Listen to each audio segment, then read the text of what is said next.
10 ans après la sortie de la Lotto Zero Gravity, Adidas a lancé sa propre chaussure sans lacets, l'S16 Plus Pure Control. Alors, est-ce qu'elle révolutionne vraiment le jeu et est-elle vraiment performante? On va le découvrir ensemble dès maintenant.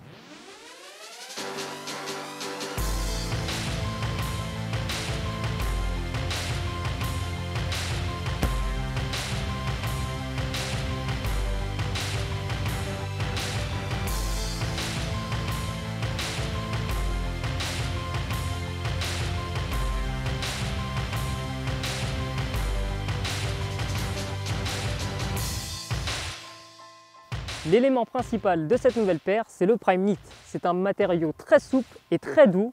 Au toucher, c'est vraiment très agréable. À l'intérieur, on a une petite chaussette qui est le Tech Fit, qui permet de bien maintenir le pied. C'est également agréable. Donc sur le papier, Adidas a réuni plusieurs éléments pour garantir un grand confort.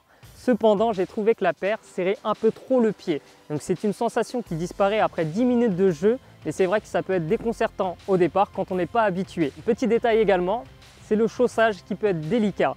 Donc je vous conseille d'utiliser le chausse-pied qui est fourni avec le sac. Mis à part ça, on a une paire qui est globalement satisfaisante et très confortable. Ingénieur, designer, vice-président, toutes les personnes de chez Adidas que j'ai rencontrées m'ont parlé de la simplicité de la paire. Vous pouvez l'apercevoir, l'empeigne a été dégagée et l'esthétisme est unique. On remarque une coupe mi-haute qui contraste un peu avec la Magista qui est une coupe un peu plus haute. C'est une paire qui est unique déjà dans son style mais également dans ses couleurs. Vous voyez le vert fluo qui ne sera pas au goût de tout le monde mais qui contraste bien avec le vert de la pelouse. On a également une plaque verte avec des crampons roses qui collent bien avec l'ensemble. Je trouve cependant que les petites languettes à l'avant et à l'arrière gâchent un peu l'ensemble. Mais globalement, on a une paire qui est très belle et très esthétique.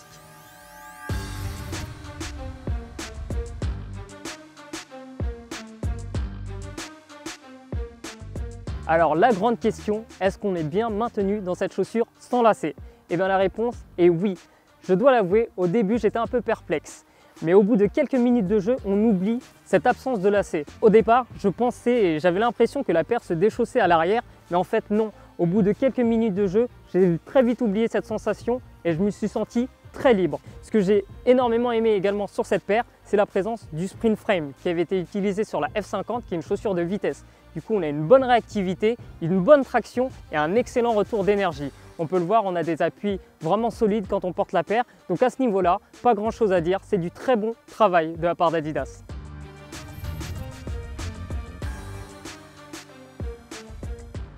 Alors, une chaussure sans lacets, ça change quoi? Eh bien, ça change presque tout. Les sensations sont complètement nouvelles, que ce soit au niveau des frappes ou au niveau des dribbles. Si vous observez bien la paire, le Prime Knit a été travaillé avec des petits trous pour améliorer l'accroche. Donc sur des petits espaces et sur des dribbles courts, c'est très agréable. Mais le must, c'est vraiment sur les tirs. Que ce soit sur des coups francs ou des passes, le toucher est exceptionnel. Donc à ce niveau, c'est un vrai régal.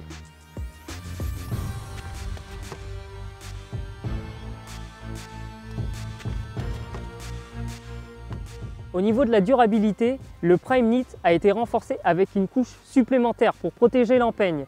Alors on sent bien les coups de crampons, c'est le petit côté négatif. Autre côté négatif, on peut remarquer qu'au bout de quelques séances d'essai, la plaque commençait à s'user. On peut apercevoir des couleurs qui commencent à partir autour des crampons, donc c'est un point qui peut être amélioré dans le futur.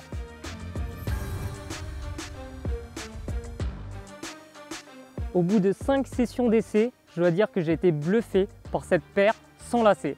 Elle m'a bluffé tout d'abord parce qu'elle maintient très bien le pied. C'est vrai qu'au début, on n'a pas l'habitude, on perd un peu nos repères, mais on s'y fait très rapidement à cette absence de lacets. Elle m'a bluffé également parce qu'elle réinvente le concept de tir, le concept de toucher de balle. On a une nouvelle approche du dribble, du centre, des frappes de balle grâce à cette absence de lacets. Alors c'est clair, cette paire n'est pas faite pour tout le monde. Si vous avez les pieds larges par exemple, cette paire ne sera pas adaptée pour vous. Si vous êtes également conservateur, que vous aimez bien les chaussures en cuir naturel, eh bien cette paire n'est pas pour vous. Mais par contre, si vous aimez faire la différence, si vous aimez vous affirmer sur un terrain, cette paire est faite pour vous. Est-ce que vous prendrez ce risque? Je vous laisse faire ce choix. Nous, on se retrouve très prochainement pour un nouveau test sur Footpack. À bientôt.